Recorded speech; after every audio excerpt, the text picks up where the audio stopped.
Listo, ya estamos grabando. Muy bárbaro. Bueno, buenas tardes a todos. Muchas gracias por estar acá.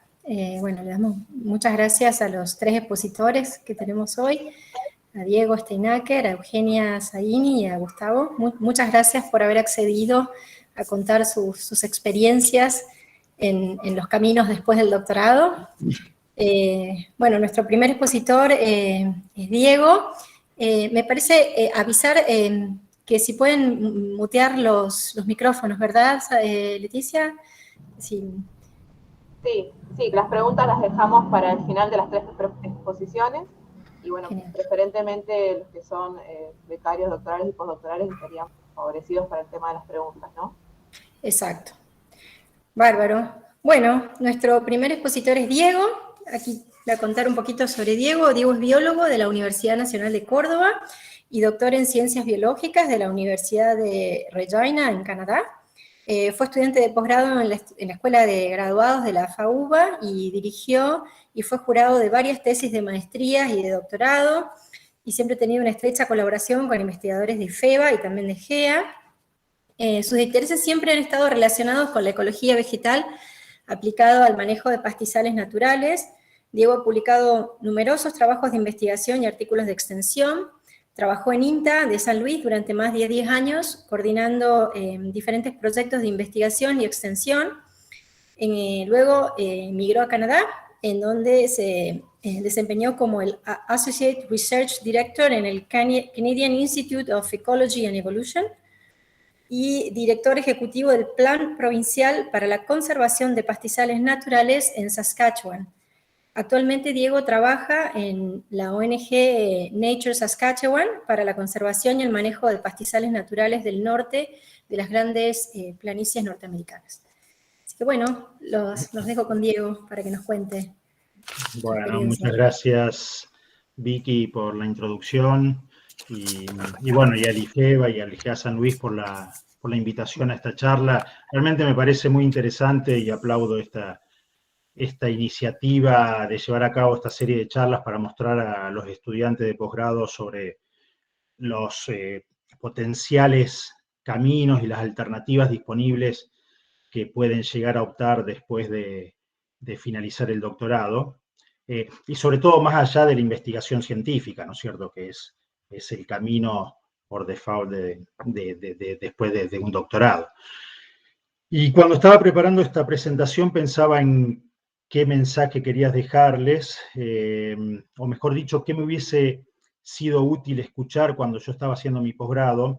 Y creo que la primera reflexión es quizás que no deberíamos plantearlo como una disyuntiva investigación o extensión, o investigación o desarrollo tecnológico, o innovación tecnológica, o gestión ambiental, sino que en muchos casos puede haber puede haber una combinación de casos.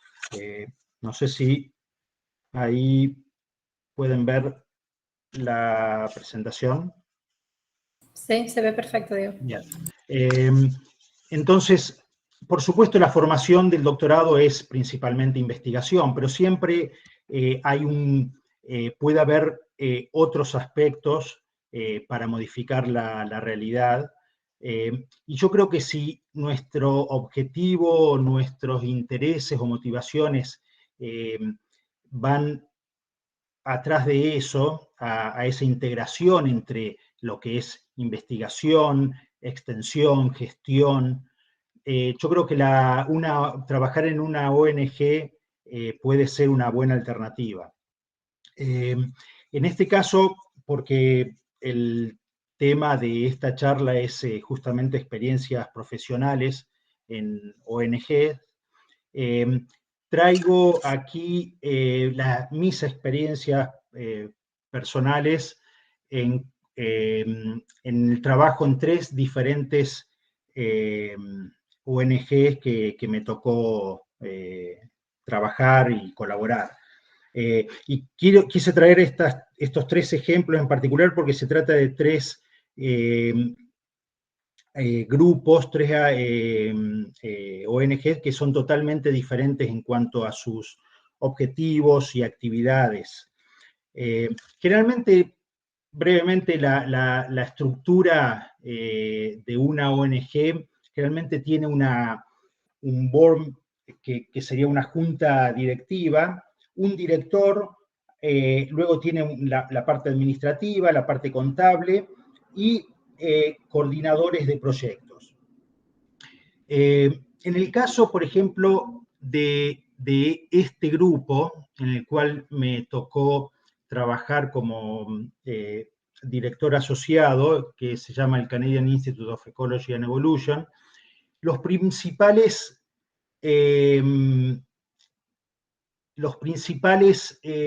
aspectos que trata, es síntesis y manejos de datos. Síntesis de información y de trabajo de investigación. Por ejemplo, lo que hacíamos en esta ONG es financiar grupos de trabajo que trabajaban en un aspecto en particular, en un aspecto en común, o que querían resolver una pregunta en común. Y generalmente lo que tratábamos es que participen justamente investigadores, en este caso, de diferentes universidades. Este es un caso de un grupo que dentro de este instituto financiábamos. En este caso era para entender cambios en la biodiversidad a través de escalas temporales y espaciales. Este otro grupo que estaba compuesto por más de 20 investigadores y 13 diferentes universidades, y 13 universidades canadienses y 4 de Estados Unidos, era para ver, responder preguntas sobre adaptación y mala adaptación en respuesta a cambios climáticos. Siempre, generalmente, estos grupos resultaban en un paper de síntesis con muchísimos autores. Durante el tiempo que yo estuve trabajando en este instituto, que fueron casi 4 años, organizamos y promocionamos que se junten 13 grupos con un total de más de 200 investigadores y de diferentes instituciones, no solamente universidades, sino también de gobiernos, incluso de ONGs también. Otro de los aspectos de este instituto es también el objetivo de salvar datos, viejos datos, que generalmente existen en todas las ramas de la biología, pero principalmente en ecología, en donde por ahí en la toma de datos no siempre en el pasado se hacía de manera tan formal. Entonces, había una parte importante de esta ONG que era justamente salvar los datos de la extinción, decíamos, ¿no es cierto? Y bueno, así hubo también otros proyectos al respecto. Por ejemplo, con Tony Sinclair, que junto con un estudiante de posgrado salvaron décadas de datos de aves del Serengeti, bueno, y así varios de estos proyectos también. Este instituto de síntesis no es único en el mundo, por supuesto. Hay muchos otros, hay 4 en Estados Unidos, hay uno en Francia, uno en Alemania, hay varios grupos que hacen estos trabajos de síntesis. O sea, no se generan nuevos datos, sino que se utilizan datos existentes para generar nuevo conocimiento, ¿no es cierto?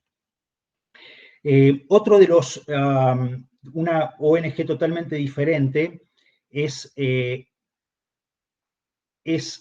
esta que se llama Saskatchewan Prairie Conservation Action Plan, que en este caso, el principal objetivo es más la educación, y educación sobre todo a jóvenes, desde los últimos grados de la primaria y algunos de secundaria. Este grupo, junto con Nature Saskatchewan, que yo en este caso estoy participando en el board de directors de este grupo, no estoy trabajando ahí, pero estoy participando dentro de la junta directiva, se dedica principalmente a programas de educación.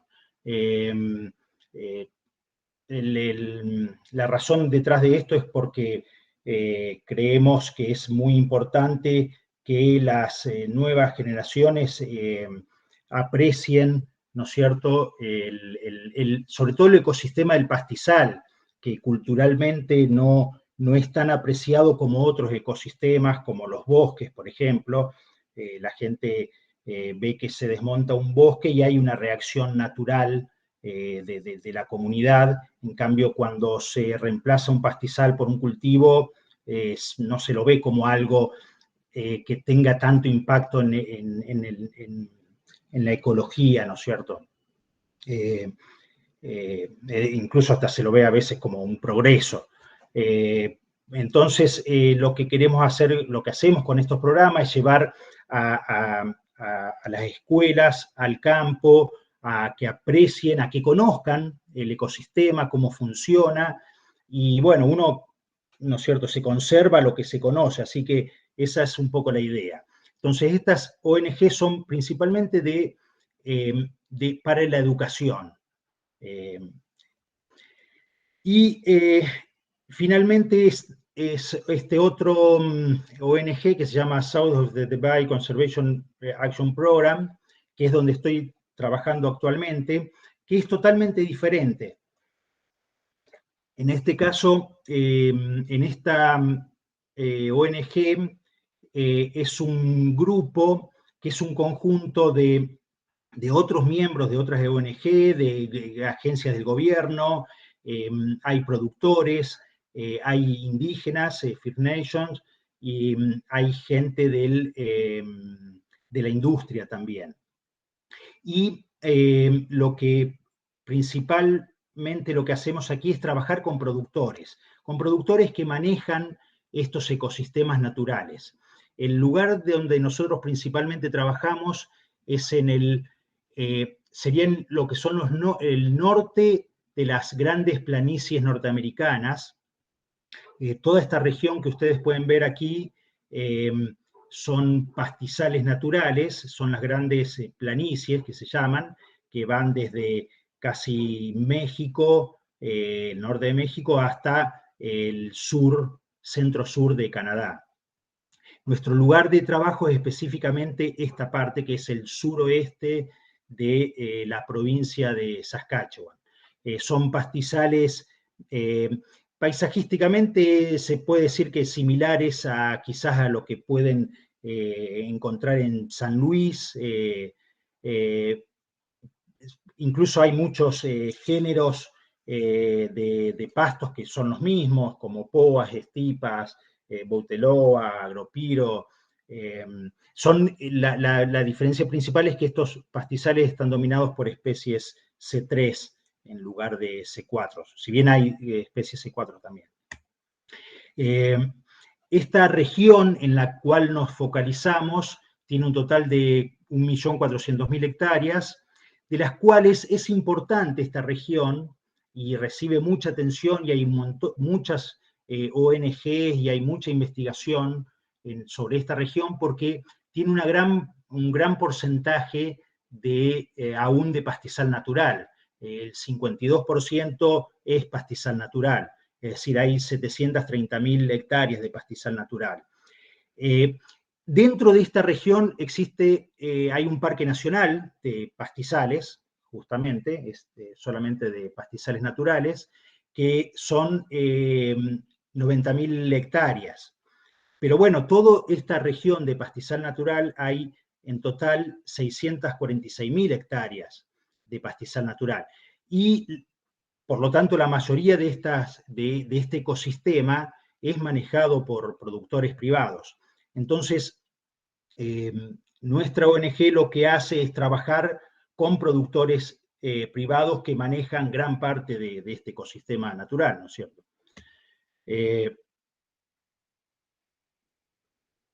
A ver si, ya. Entonces, básicamente lo que hacemos son diferentes acuerdos de conservación con productores. Diferentes tipos de acuerdos para manejo de pastizal, otros basados en resultados, acuerdos de restauración, bancos de pastoreo. Voy a describir brevemente un poquito estos acuerdos como que lo tengan como ejemplos de las actividades que realizamos en esta ONG. En total, por ejemplo, actualmente tenemos 46 acuerdos de conservación firmados con productores que impactan alrededor de 100.000 hectáreas de pastizales naturales, y el año pasado los incentivos para productores ascendieron aproximadamente a $600.000 para productores para que conserven el pastizal y lo mejoren, ¿no es cierto? Recibimos fondos en esta organización recibimos fondos de un montón de diferentes grupos, de industrias, del gobierno también, de asociación de productores. Y básicamente lo que hacemos es empezar primero con un análisis de imágenes y de tipos de suelos y de tipos de vegetación que hay, de especies que puede haber, que pueden estar en peligro de extinción. Luego tratamos de contactar y convencer, ¿no es cierto?, a los productores que manejan estos pastizales naturales a través de diferentes actividades. Hay mucho de extensión aquí, hacemos charlas, reuniones, días de campo.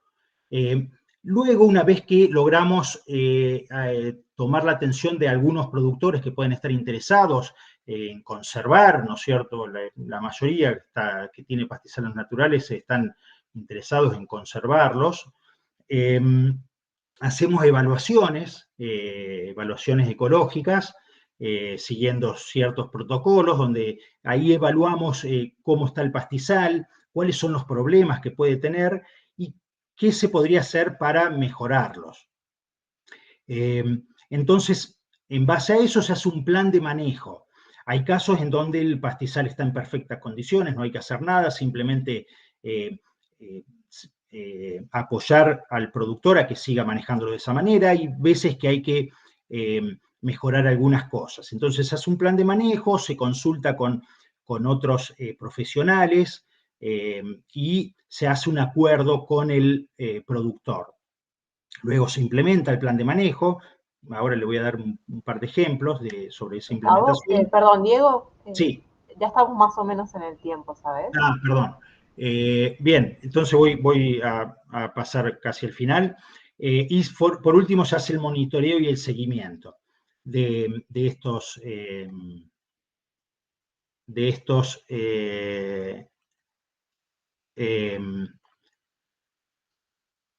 bueno, sí, voy a dejarlo algunos ejemplos de manejo de pastizal. Por ejemplo, un caso específico es, hay un tipo de ciervo nativo que tiene problemas al cruzar alambrados porque no pueden saltar, no evolucionaron para saltar, sino para correr, y entonces lo que se hace es modificar este tipo de alambrados para que puedan utilizar estas vías migratorias, ¿no es cierto? Bueno, control biológico. Hay varios proyectos diferentes que lo vamos a dejar. Hay proyectos de restauración también de hábitat en lugares donde se resiembra con pastos nativos, con combinaciones de al menos 5 especies de especies de pastos nativos para recuperar, ¿no es cierto?, estos pastizales. Bueno, esto lo podemos dejar. Bueno, entonces básicamente lo que quería decir es esto, ¿no es cierto?, que como doctorado ustedes tienen diferentes alternativas y una que pueden llegar a considerar es trabajar en alguna de las tantas ONGs que hay en el mundo, en Argentina. Bueno, ahora Gustavo seguramente les va a comentar sobre Nature Conservancy y quizás otras ONG en Argentina, alternativas. Es una buena opción. Ustedes se pueden preguntar, entonces, ¿para qué un posgrado para trabajar en una ONG? ¿De qué me puede servir? Y creo que sirve de mucho, porque un posgrado, un doctorado, te forma en cuanto a la forma de trabajo, te da un espíritu crítico, te ayuda a formular preguntas testeables, te ayuda a una manera de pensar que luego lo vas a utilizar. Es muy importante para la comunicación con científicos, ¿no es cierto?, con los generadores de conocimientos, además que se puede hacer generación de conocimientos. Y también es una carta de presentación porque, bueno, describe las capacidades que uno puede tener. Si tenés un doctorado es porque hiciste una investigación que fue evaluada por pares y publicaste. Así que, bueno, eso es básicamente lo que tenía para decirles. Creo que después preguntas me parece que es al final. Bien. Sí, bueno, muchísimas gracias, Diego. Bueno, muchas gracias. Las preguntas sí, las dejamos para el final. Leti, ¿estás por ahí? No te veo. Ahí está. Acá estoy. Ahora, Diego, tendrías que dejar de presentar para Perfecto. que pueda continuar. No sé si va a ser Eugenio o Gustavo, y bueno, puedan presentar también. Bueno, ¿cuál le parece o cuál quiere seguir? ¿Alguno de los dos quiere seguir? Me da igual. Bueno. No sé, Gustavo, ¿querés que arranque? Ok. Bueno, lo primero les quería agradecer por esta invitación.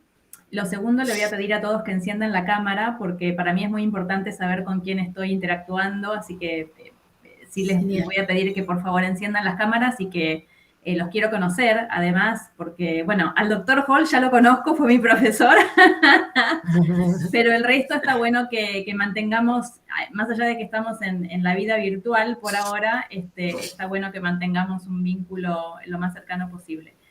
Bueno, todos ya saben, mi nombre es Eugenia Zaini, soy ex alumna de la Facultad de Agronomía, también de la Escuela de Graduados.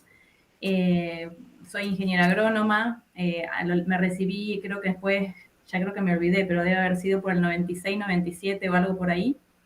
Y la verdad que, bueno, actualmente soy la CEO o secretaria ejecutiva, digamos, un cargo directivo en lo que es Fontagro, el Fondo Regional de Tecnología Agropecuaria. No voy a hacer presentación porque prefiero que ustedes después, si es que les gusta un poco lo que les voy a contar y están un poco entusiasmados, prefiero que vayan ustedes a la web y ahí busquen info. El Fontagro es el Fondo Regional de Tecnología Agropecuaria. Es un fondo, como lo dice su nombre, de capital de inversión para investigación y desarrollo, que está constituido por 15 países, 14 de América Latina y España. Fue creado por los gobiernos de cada uno de esos 14 países. Argentina es miembro. Fue creado en 1998 y la verdad que con una visión muy, pero muy innovadora, muy apropiada, que fue justamente solicitar a los países que separen una porción de capital para agregar a este fondo y ese capital, a medida que se invirtiera, genere rendimientos financieros que permita a lo largo del tiempo poder reinvertir constantemente en programas de investigación y desarrollo, ¿sí? Así que esto es muy importante, especialmente cuando las economías de los países atraviesan por momentos donde hay restricciones presupuestarias para los científicos y los técnicos. Entonces, durante estos últimos 22, 23 años, gracias a esa inversión que se hizo en este fondo, los fondos están en este momento en el Banco Interamericano de Desarrollo, que actúa como representante legal. Gracias a esas inversiones, a esos rendimientos, también se ha tenido que soportar las crisis financieras como las del 2008 y también la crisis financiera del año pasado, donde nuestro rendimiento financiero fue realmente bastante bajo. Pero gracias a esos rendimientos, siempre se ha podido cofinanciar investigación y desarrollo, proyectos de investigación en los distintos países. Algo que para mí es muy también innovador y bien interesante es que los proyectos que nosotros hacemos no son de a un país solo, sino que lo que hacemos es construir plataformas regionales de innovación. Todos los proyectos tienen que tener como mínimo 2 países miembros de Fontagro. Tenemos, por ejemplo, una plataforma de intensificación sostenible en la lechería que junta 11 países. Ya eso es un exceso, pero después tenemos muchos otros proyectos que en promedio están entre 4 o 5 países, y lo bueno de todo esto es que dentro de este grupo de países, por ahí hay 1 o 2 que tienen fortalezas respecto del tema que se va a investigar, y hay otros que no. Entonces, de esta manera, con este cofinanciamiento que hacemos, los países que tienen fortalezas pueden transferir conocimiento a los que necesitan fortalecerse, y de esta manera los testeos científicos o los descubrimientos que vamos generando o las tecnologías que se van validando se van haciendo al mismo tiempo en más de un país, ¿sí? Y esto es muy importante. Estamos trabajando, por ejemplo, en el sistema intensivo de cultivo del arroz y midiendo emisión de óxido nitroso. Bueno, eso está sucediendo no solamente en Colombia, sino también a la par en Chile,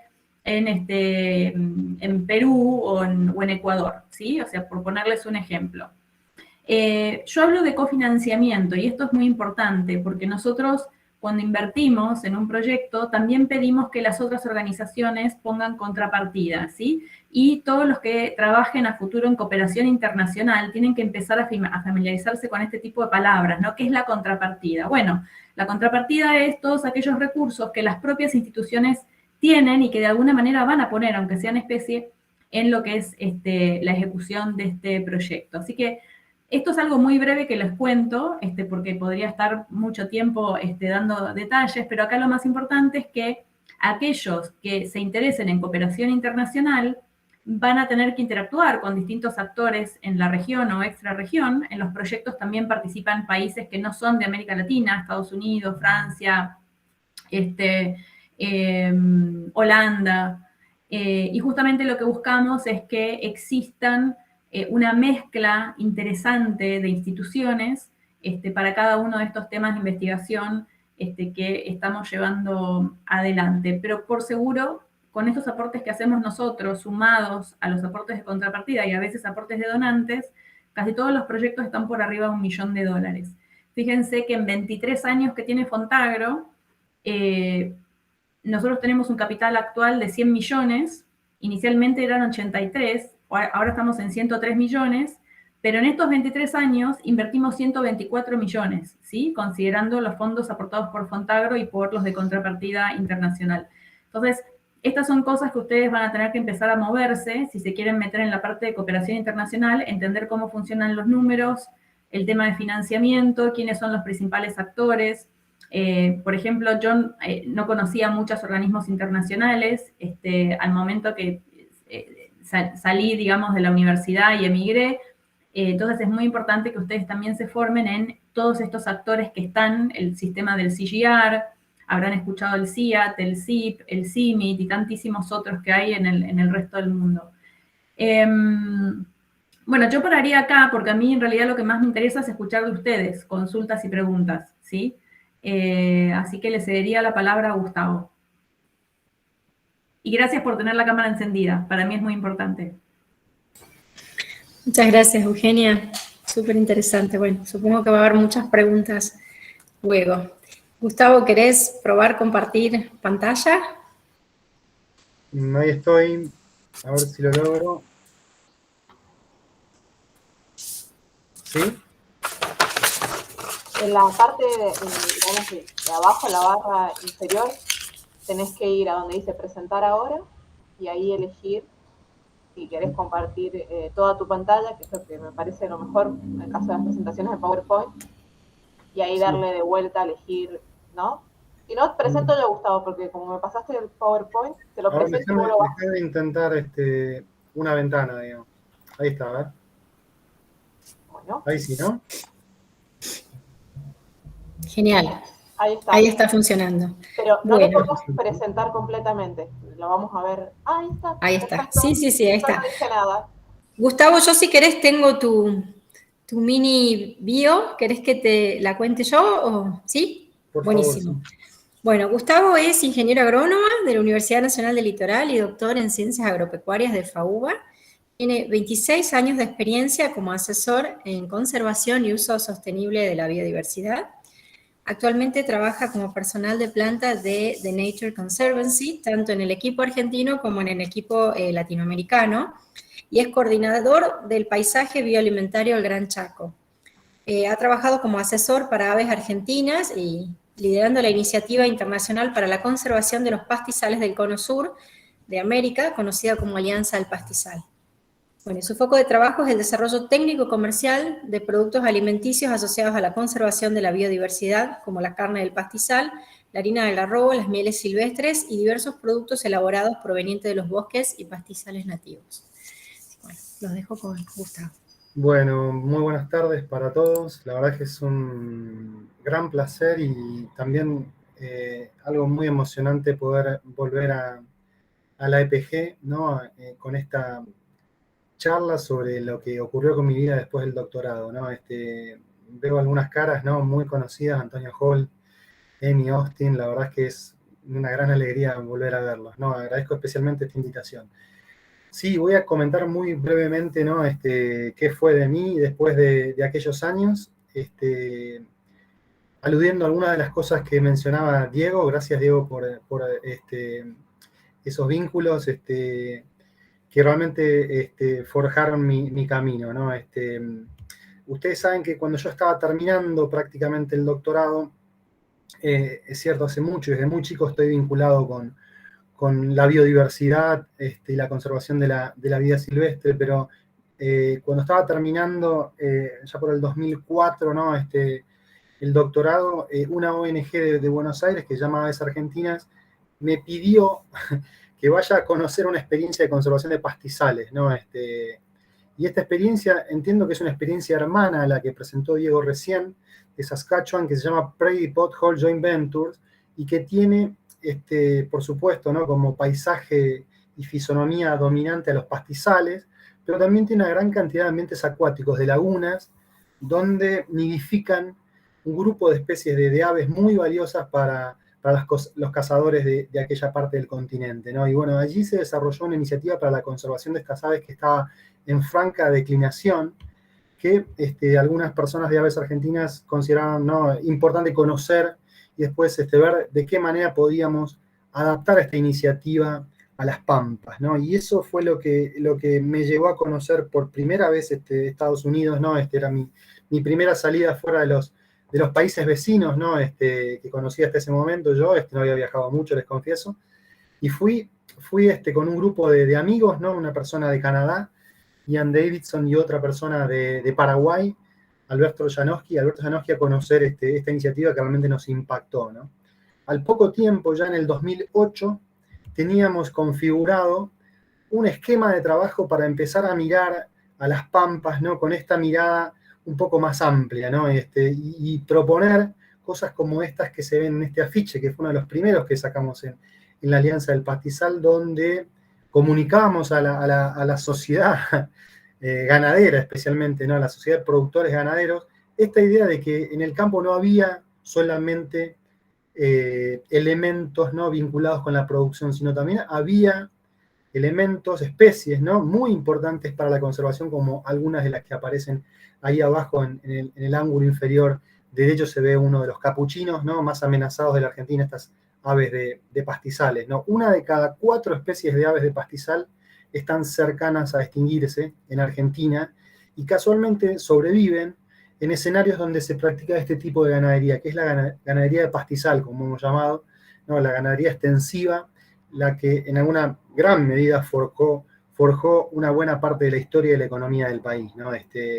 Nos pusimos a trabajar en una iniciativa privada, les diría, entre el sector productivo, ¿no? El sector ganadero y algunas organizaciones de la sociedad civil, y hoy en día estamos verdaderamente muy orgullosos de que todos ustedes puedan estar en algunos lugares de la Argentina en situaciones como estas, donde hay un producto tan apreciado como el consumidor argentino, que es tan afecto a la carne, ¿no? Con un sello, ¿no? Que tiene trazabilidad, que tiene todo un trabajo por detrás, que vincula este producto con la conservación de la biodiversidad, ¿no? Realmente hay un grupo grande de técnicos, de investigadores, de productores que están embanderados hoy en día con la Alianza del Pastizal, en Argentina, en Uruguay, en Brasil, en una parte de Paraguay, que están planteando a esto como un lindo ejemplo de cómo se puede integrar la producción y la conservación, ¿no? Pero yo recién les hablaba de la biodiversidad. La verdad que armar esto no fue nada sencillo, ¿no? Requirió de muchísimo esfuerzo, muchísima voluntad, muchísimos recursos también, ¿no? Pero no me quiero olvidar de que el primer curso que tomé en la EPG fue el curso de biodiversidad, ¿no? Con Alberto Soriano. Y en aquel momento, Soriano me dijo que quizás, ¿no? Mi camino podría estar justamente vinculado con esto que me sucedió realmente después, ¿no? Ahora les cuento esto y se me pone la piel de gallina realmente, ¿no? Pero él me dijo que quizás yo tenía que dedicarme a la comunicación, a la promoción, ¿no? Al desarrollo de estas ideas vinculadas a la conservación. Lógicamente, era una persona muy perspicaz para entender cuáles eran no quizás los atributos, ¿no?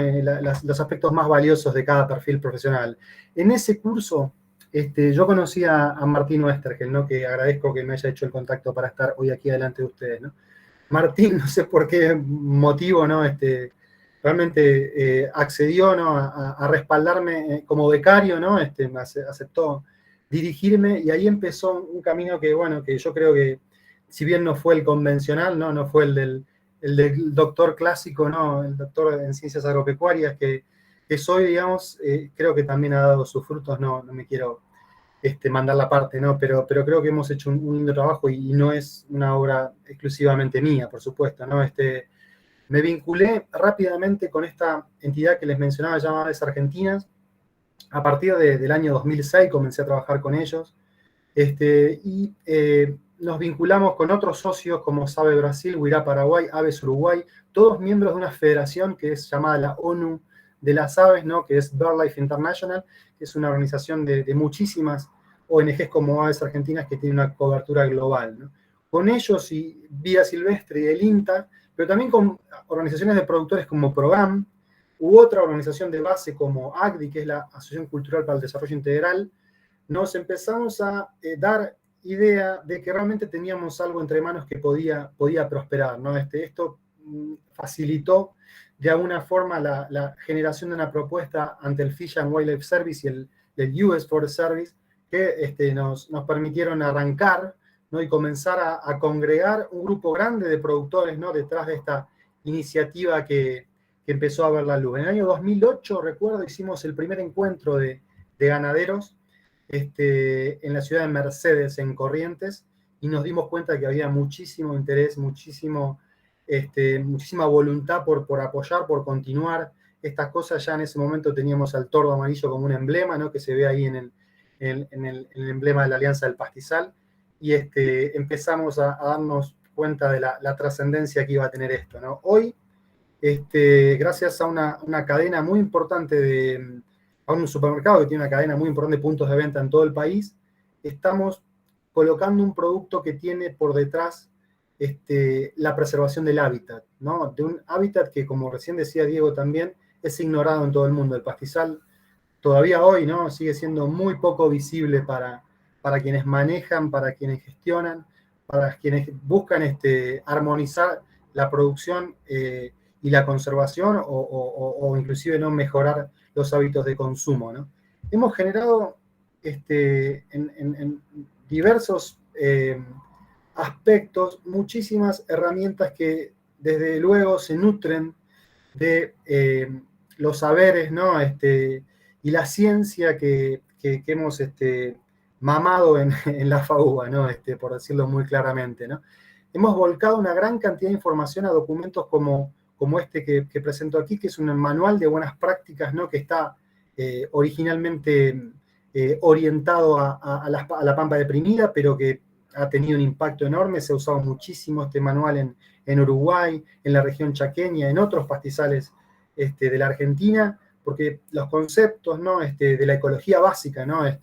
Los conceptos acerca del manejo sostenible y también muchos aspectos relacionados con la conservación, nos dimos cuenta que tienen un alcance, ¿no? Y cuando son comunicados con un lenguaje llano y accesible, tienen un impacto muy grande también, ¿no? Finalmente, reforzamos el trabajo de la alianza con un fondo del Global Environmental Facility muy importante que nos permitió afianzar esto en un periodo de 4 años, ¿no? Del 2010 al 2013, y también tuvimos un financiamiento del BID que apalancó muchísimos aspectos del monitoreo y la evaluación de lo que estábamos haciendo. Pero en definitiva, decirles que mi carrera se volcó a trabajar directamente con las ONGs, ¿no? Y con una base de conocimientos muy sólida, ¿no? Comenzamos a darnos cuenta de la importancia que tenían, ¿no? La economía, ¿no? Las relaciones entre instituciones, ¿no? En la búsqueda de soluciones muy concretas y directas para la problemática que desde siempre nos preocupaba, ¿no? Hemos fallado también muchas veces, hemos intentado hacer cosas parecidas a las que hace la CEO BirdLife en España con el arroz. Ellos venden un producto que se llama el arroz amigo de las aves, ¿no? Cerca de Barcelona, ¿no? En el norte de España, y eso intentamos hacerlo con algunos proyectos aquí en Argentina y no funcionó, digamos, ¿no? Más recientemente estamos muy próximos a conocer un producto que se va a llamar yerba mate amiga de las aves, o yerba KA, perdón, ¿no? Que plantea esta idea de integrar los remanentes de selva que rodean a los yerbales y también restaurar, ¿no? La selva misionera en una pequeña escala, con la idea de hacer que el cultivo tenga un impacto mucho menor sobre la biodiversidad y en todo caso esté integrado directamente a la selva misionera, que es el ambiente más rico, más importante desde el punto de vista de la biodiversidad en Argentina, ¿no?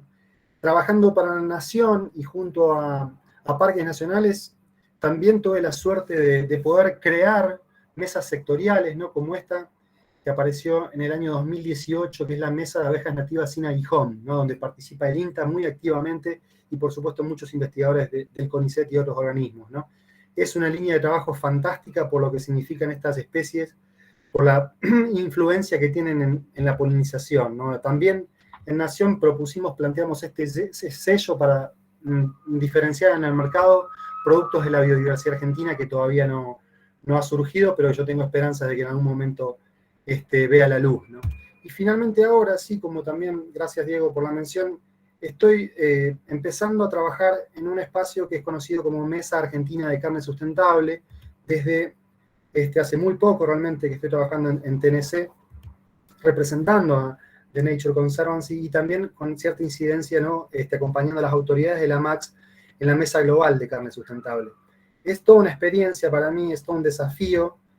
En este momento en Argentina estoy coordinando también un concepto, ¿no? Una iniciativa que es nueva para The Nature Conservancy, que es esta idea del foodscape, como hemos llamado acá en Argentina al paisaje bioalimentario, ¿no? Para la región del Gran Chaco, ¿no? Lo que buscamos es establecer, sobre la base de la ciencia, ¿no? Esencialmente la ecología, ¿no? De los negocios y de la cultura, una serie de sinergias, ¿no? Que echan mano de los mejores y más avanzados conocimientos que nos brindan los investigadores, ¿no? En un concierto de productos y de actores, ¿no? Que están integrados al paisaje, ¿no? Estamos con la idea de aplicar plataformas de múltiples actores, aplicando el enfoque sistémico, por supuesto, pero también con mucha base cultural, ¿no? Entendiendo que hay un escenario, ¿no?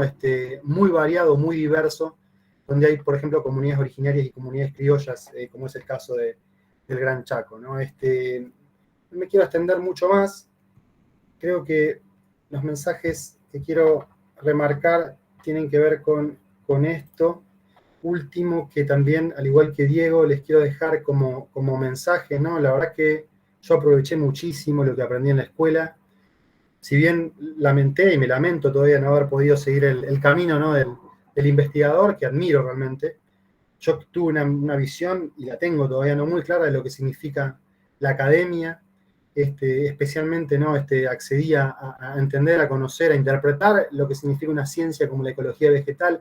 Mejoré muchísimo lo que es la lectoescritura, creo que esto alguna vez se lo dije a Antonio, recuerdo. Es muy poderoso, ¿no? Por supuesto, leer ni hablar, pero también aprender a escribir, ¿no? A contar las cosas, ¿no? Creo que esa fue lejos posiblemente la mejor enseñanza que me dejó la EPG, ¿no? Entender también cómo juega, qué significado tiene la ciencia en el concierto mundial, ¿no? Y obviamente, ¿no? A encontrar referentes y, por supuesto, amigos, ¿no? También me ayudó a entenderme a mí, ¿no? Y ver qué podía hacer, ¿no? Fue verdaderamente una experiencia inolvidable para mí haber pasado por FAUBA con esta gente. No, estoy seguro que me olvido de personas, pero estaba tratando de listarlos, ¿no? Además de los ya mencionados, Soriano y Oestergel, es imposible no mencionar a Rolando León, Martín Aguiar, William Batista, José María Paruelo, Susana Perelman, Osvaldo Sala, Enrique Chanetón, Derejibus, ¿no? Golucio, bueno, también muchísimos compañeros, ¿no? Alicia Hilscon, la EPG, Bocalandro, Hernán, que murió tan joven, ¿no? Y lamentablemente Loretti, Martín Galbuskin, Mariano Noves Loza, María San Martín, Jorge Mercado, Santiago Verón, Patricio Quinos,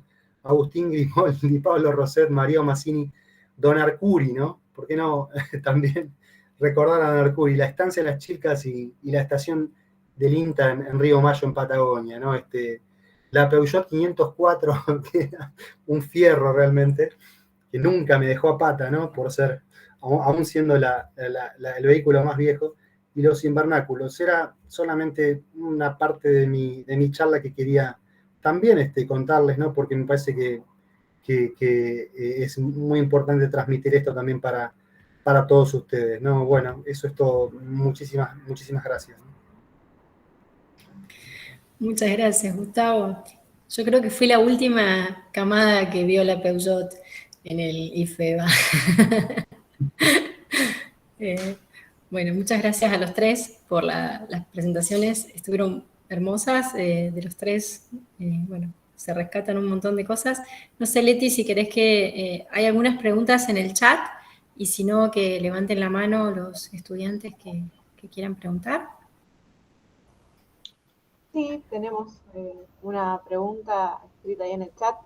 Igual, si Mai quiere abrir el micrófono y hacerla, digamos, invitamos a que también sea así es más dinámico todo.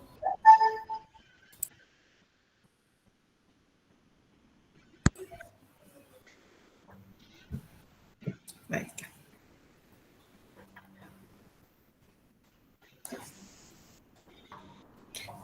No anda el mic. Bueno, leo la pregunta entonces que había dejado. Dice, es para los tres oradores. Entonces, ¿cómo llegaron después de sus doctorados a estos caminos alternativos que transitan actualmente?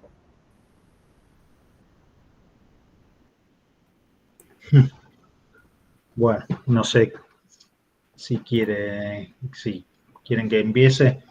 En mi caso fue medio de casualidad, en realidad. No fue, creo que, tan buscado, sino que, por supuesto, tenía la vocación y la idea de trabajar siempre en cuestiones más concretas de ecología, de hacer algo para mejorar la ecología, y me interesó siempre los pastizales naturales. Por eso, yo cuando me recibí de biólogo en Córdoba, trabajé un tiempo en Bariloche, y después apliqué a varias becas y me salió una en Misiones, otra en San Luis. Cuando visité los pastizales de San Luis, no sé por qué, por algo me atrajeron y ahí fui.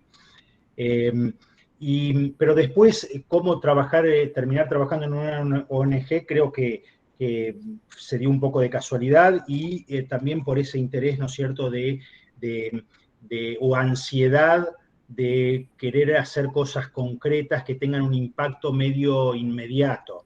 La ciencia tiene su impacto enorme, por supuesto, hacer ciencia, pero es más indirecta y quizás a más largo plazo.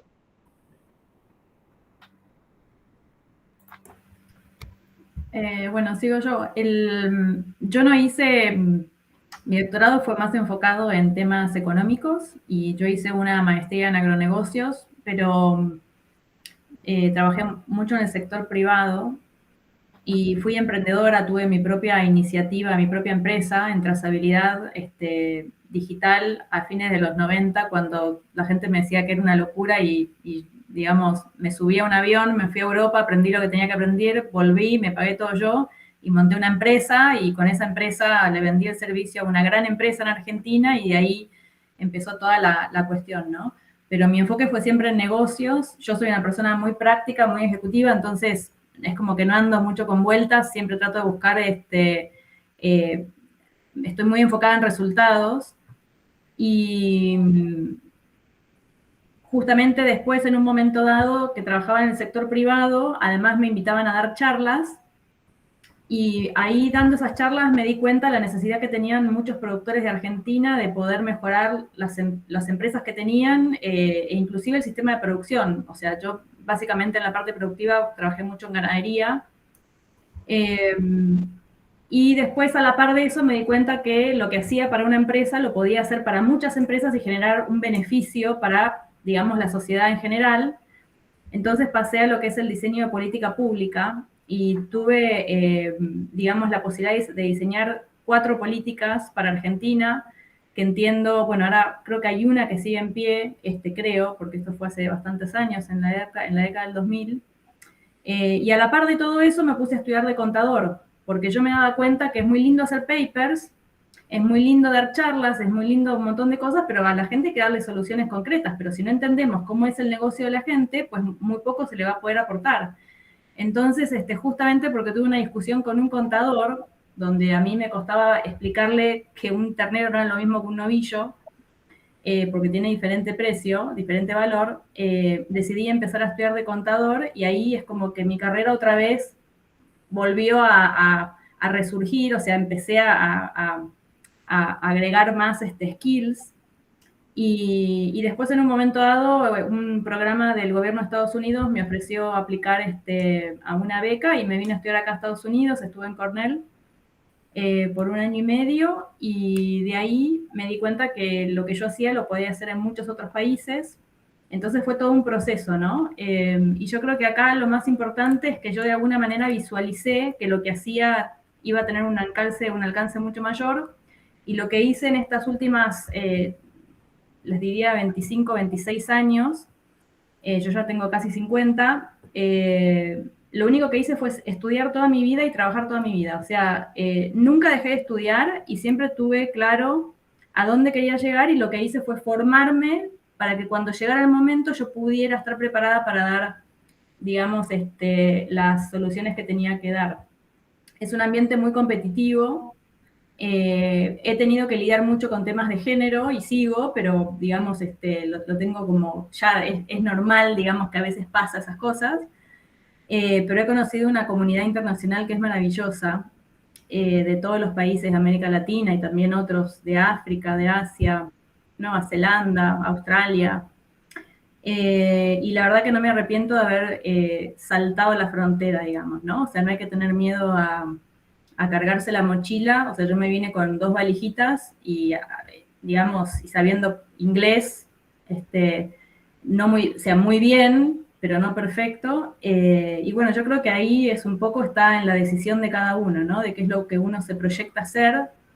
Y hay que trabajar duro, esto no te lo regala nadie, no sé el resto de los compañeros si es igual o no, pero nadie te va a regalar nadie, tenés que realmente gastarte estudiando y trabajando, y es así como, bueno, uno tiene que, como que se te van a ir dando las posibilidades y las oportunidades, ¿no? Pero nadie regala nada, eso sí lo quiero dejar, o sea, todo lo que yo creo que tanto para Diego como para Gustavo por ahí comparten, o sea, horas y horas de madrugada trabajando en todo tipo de cuestiones y viajando, y yo tengo, creo que para escribir un libro de cosas que me han pasado. Así que bueno, yo lo resumiría ahí. Espero que eso les ayude. Sí, en mi caso, sí, coincido, ¿no? Es lo que hicimos, por lo menos, ¿no? Dejar tu lugar, irte a otro lugar, es un sacrificio que uno lo ve con el tiempo, ¿no? Las cosas que se perdió, digamos, ¿no? Pero en mi caso yo creo que estaba, no de un lado al otro, pero ya tenía un camino. Yo de muy chico siempre me gustó la naturaleza, me gustaban mucho los bichos. Creo que, de hecho, quería ser guardaparque, ¿no? Antes de entrar a la universidad. En el grado me metí mucho con las plantas, ¿no? Me atrapó el mundo de la botánica. En el posgrado me atrapó el mundo de la ecología vegetal. Y después cuando salí, volví a la huella, digamos, ¿no? Volví a la huella porque gente me llamó, porque a mí me interesaba, pero encontré justamente esa mezcla entre la biología y la agronomía, que hoy sigue siendo un área de vacancia muy grande, les digo, ¿no? Hay muy poca gente trabajando en unir producción y conservación todavía hoy, digamos, ¿no? Y obviamente es el camino, digamos, ¿no? Está clarísimo que es el camino, ¿no? Pero yo volví a la huella porque ya venía, ¿no? Si bien, ya les digo, de chico metido con estos temas, en definitiva, me nutrí de más herramientas para seguir en el mismo camino. Eso es algo afortunado, creo, muchas veces me lo dicen, ¿no? Haber tenido desde tan chico la suerte de tener una meta, un objetivo, un tema, ¿no? Eso me ha dado, sí, me ha ayudado mucho, quiero decir, ¿no? Buenísimo, bueno, muchas gracias. ¿Alguna otra pregunta? ¿Alguna persona más que quiera decir algo, preguntar algo? Si no, preguntamos nosotros. A ver, Paula. Hola, ¿cómo están? Bueno, primero quería agradecerles a los expositores y a las organizadoras. Y quería preguntarles, porque Gustavo y Diego mencionaron cosas que habían aprendido durante el doctorado que les sirvieron después en su camino profesional, como el pensamiento crítico, la escritura. Pero yo quería preguntarles por el otro lado, ¿qué cosas sienten que no aprendieron o que no estaban preparados? Como esto que contaba Eugenia de estudiar contabilidad. ¿Cómo superaron esos obstáculos? Bueno, en mi caso en particular, creo que quizás lo que el doctorado no me dio es el trabajo de, si se quiere, de extensión o de comunicación con otro ambiente que no sea el científico. Eso es algo que lo fui aprendiendo después con el tiempo, cómo comunicar las ideas y cómo, sobre todo, aprender a escuchar la opinión de un productor, por ejemplo. Eso es algo que no lo obtuve directamente del doctorado, sino con el tiempo. Sí, en mi caso, la verdad yo estoy muy conforme con lo que hice, ¿no? Como doctorado, te diría que la continuidad con el mundo académico, no, después del doctorado, para mí fue un poco difícil, digamos. Volver al interior no siempre ocurre en las mejores condiciones, y no me refiero solamente a lo económico, ¿no? Me refiero a todo lo que eso significa. Es bravo, y creo que para eso no estaba tan preparado yo. Y sufrí un poco, ¿no? El post-doctorado, en un ámbito como el que me tocó trabajar a mí, digamos. En aquellas épocas, yo recuerdo, ¿no? Los seminarios, los intercambios, los talleres, la verdad que era, ¿no? Muy, muy rico para mí, era en muchos sentidos nuevo, ¿no? Yo estaba impactado, ¿no? Por todo eso, y bueno, volver a Santa Fe me costó un poco, ¿no? Y creo que no estaba tampoco del todo preparado para algo así, ¿no?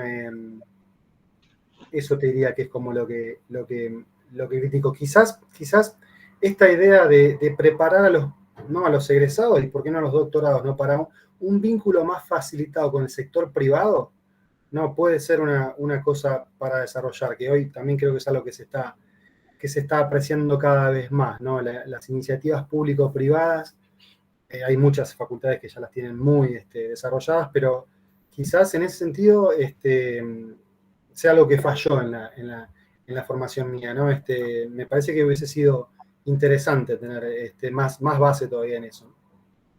Lo hicimos, ¿no? Como recién decía Eugenia, ¿no? Los golpes, ni hablar, ¿no? También lo hice a los golpes, eso seguro. Lo que pasa, me permito hacer una... Nadie te dice cómo van a hacer las cosas, sos vos el que se la tenés que ingeniar.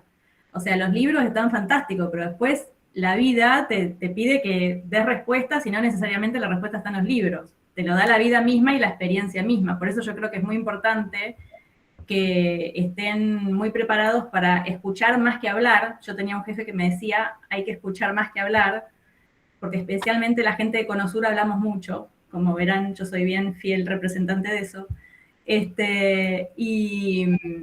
Y entender que hay que trabajar también con distintas culturas y con distintas formas de pensar, porque hoy estamos todos conectados virtualmente, entonces por ahí les sale trabajar en un equipo y están trabajando con diferentes países, entonces hay que ser bien flexible.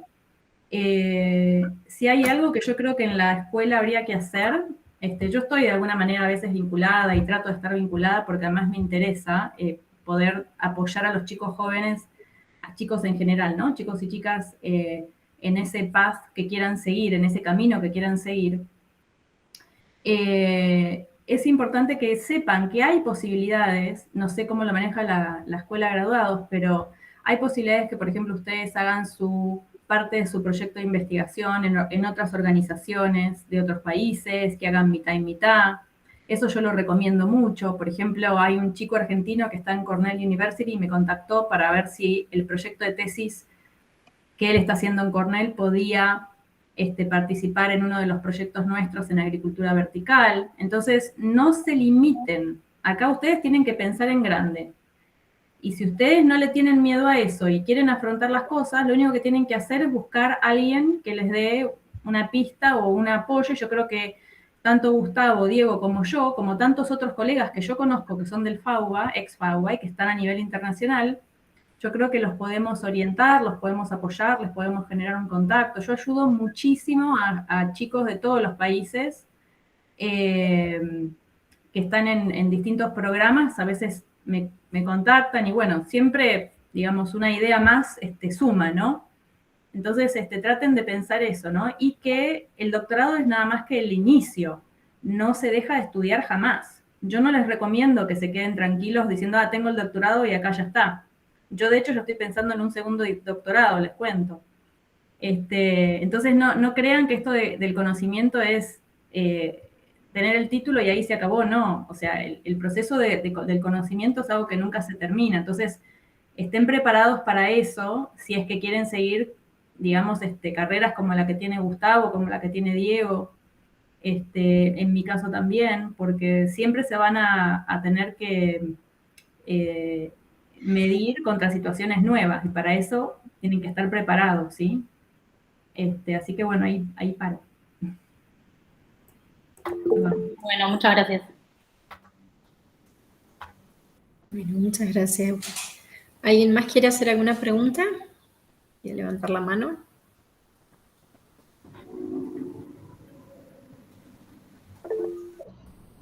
Vos. Dale, Leti. Bueno, primero creo que no lo había hecho antes, así que agradecerles a los tres por estar y por todo lo que nos han comentado. La verdad es que es todo un mundo lo de las ONGs y por lo menos particularmente que conozco muy poco. Entonces está bueno saber y está muy interesante por ahí también ver cómo lo que mostró Diego de que son tan distintas, o sea, él contó 3 modos distintos de ONG y creo que después Eugenio sumó otro que era distinto y Gustavo también de alguna manera, entonces como bueno, como pensar que, no sé, la ONG no es, no sé, Greenpeace nada más, no sé, por decirlo en una exageración. Está buenísimo. Y mi pregunta es, si hoy tuviesen que aconsejarle a alguien que está terminando el doctorado, el postdoctorado, y quiere entrar en una ONG, ¿cómo puede hacerlo en el sentido de, bueno, no sé, buscar información, buscar, digamos, puestos de trabajo en LinkedIn o, no sé, entrar a alguna ONG que quieras y mandar tu CV directamente, o bueno, no sé, ¿qué estrategia recomendarían para alguien que esté interesado en trabajar en una ONG?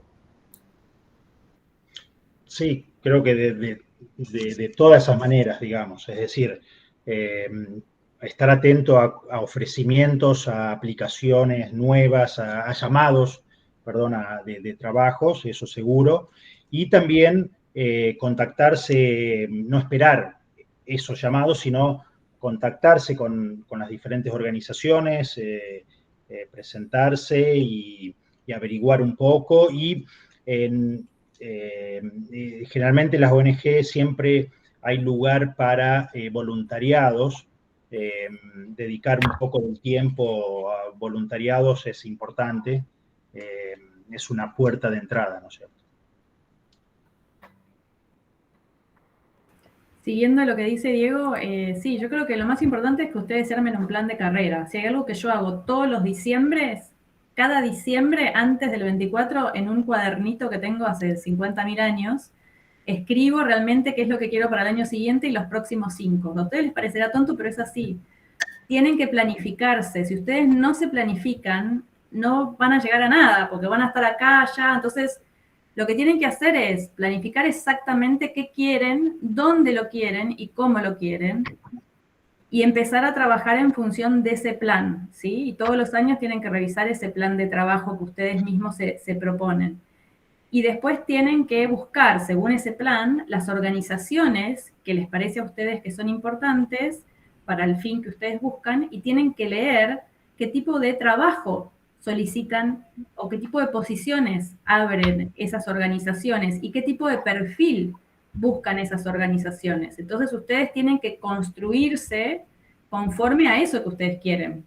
O sea, por más que ustedes tengan un doctorado de lo que fuere, digamos, para aplicar y ser competitivo, tienen que formarse de acuerdo a lo que esa organización pide. ¿Me explico? Entonces, esto es un trabajo que ustedes lo tienen que hacer como buenos planificadores, ¿sí? O sea, no es que mandé el currículum y tuve suerte y me llamaron. No, eso no existe así. Entonces, mi recomendación es que hagan un plan de trabajo anual, que se fijen qué quieren, que se midan de acá a 5 años, por ejemplo, si quieren a 10, pero 5 años, construyan su perfil e investiguen todo el tiempo cuáles son los perfiles que estas organizaciones buscan, ¿sí? Y en consecuencia, formarse. Esa para mí es como funciona la cosa. Excepto que, bueno, después tengan suerte y caigan así en algún lado, ¿no? Pero por lo menos para mí ese fue lo que yo hice, digamos, ¿no? O sea, como les decía, nadie me regaló nada, sino que me fui formando acorde a lo que yo fui planificando y a donde yo quería estar. Así que espero que les sirva. Sí, yo les diría que si están en la Facultad de Agronomía de la UBA, ¿no? Y en la EPG, agoten todos los recursos que tienen a mano para sacar el mejor partido posible de los investigadores, docentes, ¿no? Y gente, grupo humano que tienen ahí, digamos, ¿no? No duden ni un segundo en eso, ¿no? Aprovechen al máximo estos años de formación, porque después, como le decimos muchas veces, ¿no? A los estudiantes más chicos, ¿no? Viene la vida real y ahí todo lo que uno aprendió o no aprendió queda a la vista, ¿no? Entonces, aprovechen al máximo la suerte que tienen, los afortunados que son en tener una beca, o no sé cómo están ahí, pero aprovechenlo al máximo, digamos, ¿no? Lo otro que les diría es que en Argentina hay todavía un espacio enorme para desarrollar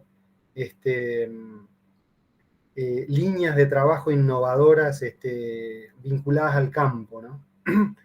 Para mí, Argentina, por una cuestión afortunada, ¿no? Tiene una riqueza cultural vinculada al campo como pocas a nivel mundial, digamos, ¿no? Yo creo que es raro encontrar otro país con tanta diversidad racial, étnica, cultural de personas vinculadas al campo, ¿no? En ese sentido, creo que en este momento estamos en una suerte de encrucijada ¿no? Para entender cómo podemos ayudar al planeta, ¿no? Y seguir produciendo alimentos. Está muy a la vista, ¿no? Con lo que pasó en los últimos meses, les diría, en relación con el debate de la comunidad internacional y los aspectos ambientales, ¿no? Hay cuestiones que tienen que ver con los ecosistemas, con los negocios, con las finanzas, ¿no? Con la cultura a nivel local, ¿no? Hay una cantidad enorme de cosas que se charlan en Argentina con ONGs o en distintos ámbitos, en vecinales, en clubes, en el barrio, ¿no? En las escuelas, en las universidades, que yo creo que también está bueno, ¿no? Eso, que pase eso, pero creo que como profesionales, ¿no? Vinculados a la agronomía, tenemos un montón de cosas para decir, para aportar, ¿no? Y en ese sentido creo que el mensaje que les quiero dar es que no se sientan menos, digamos, ¿no? Que no se sientan pequeños. La verdad que cualquier cosa que hagan en un escenario como este, en una situación como esta, puede ayudar mucho realmente, ¿no? Porque a veces, no, yo lo digo, ¿no? Uno puede hablar, como estamos haciendo acá, ¿no? Escribir, pero con ejemplos, ¿no? Haciendo ejemplos, ¿no? Cualquier tipo de ejemplos, lo que ustedes quieran desarrollar, ¿no? Y que vean como algo positivo, promisorio, ¿no? Empático, eso contagia muchas veces, ¿no? Arrastra. Y está bueno, ¿no? También como una experiencia personal, digamos. Así que bueno, quizás el trabajo, ¿no? Muchos de los directores hacen de psicólogos, ¿no? Y es el trabajo más importante que puedan tener ahí con los docentes, es ¿no? Sentarse en el diván y también un poco encontrarse más ustedes, ¿no? Quizás ese sea el primer trabajo, posiblemente muchos de ustedes ya lo tengan resuelto, ¿no? Eso les quería decir. Buenísimo. Bueno, creo que estamos un poco pasados de tiempo, ¿no, Leti? No, en principio está planificada hasta las 18:30, pero Genial. bueno, Ok. si hace falta... ¿Alguien quiere hacer alguna otra pregunta? ¿Alguno de los estudiantes que están en línea? Están tímidos. Hay un perro por ahí, nos quiere preguntar algo. Sí, es ahí, el perro de mi vecino.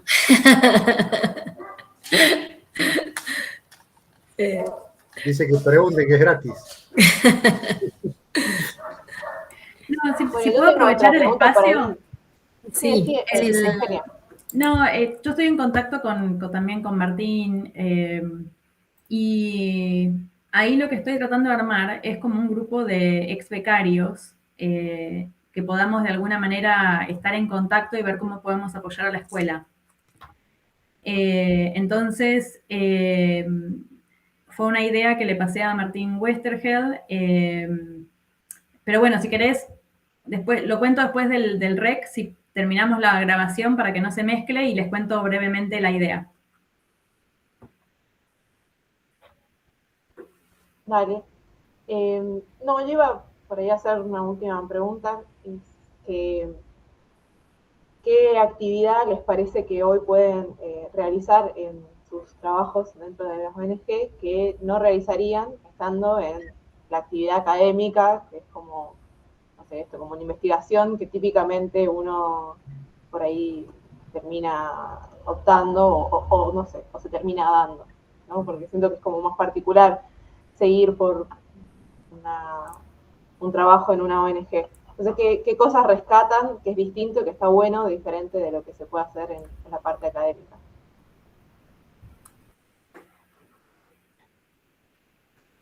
Ay, Diego, estás en mute. Creo que depende mucho también de la ONG en la que estés trabajando, ¿no es cierto? Pero principalmente creo que es el contacto con los problemas reales. Me parece que ese es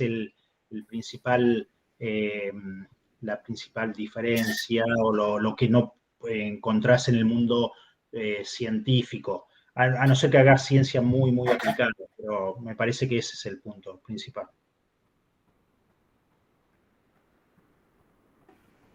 Yo la verdad que no podría decirles porque nunca trabajé de científica. O sea, trabajo con cientos de científicos, leyendo lo que hacen, revisando cómo planifican, digamos, entonces no sé si podría responder eso, ¿no? Mi trabajo es más ejecutivo, entonces, sí, pero sí necesito saber de todo. Yo en mi trabajo aprendí de cacao, de banano y de muchos cultivos y actividades que no son típicas de Conosur, ¿no? Y eso, la verdad que le estoy muy agradecida a esta posibilidad de trabajar en Fontagro, a eso, ¿no? Yo les diría que la gran diferencia es un poco el ángulo, ¿no? Trabajando como investigador, yo creo que estás en una posición como de DT. Y trabajando en una ONG, estás como en una posición de suplente en el banco y en el mejor de los casos podés entrar a jugar algún partido, digamos. En términos futboleros creo que todos lo van a entender, ¿no? Pero eso me parece que es algo que pesa en la sociedad en general cuando aparece un investigador, ¿no? Que en general no se supone que tiene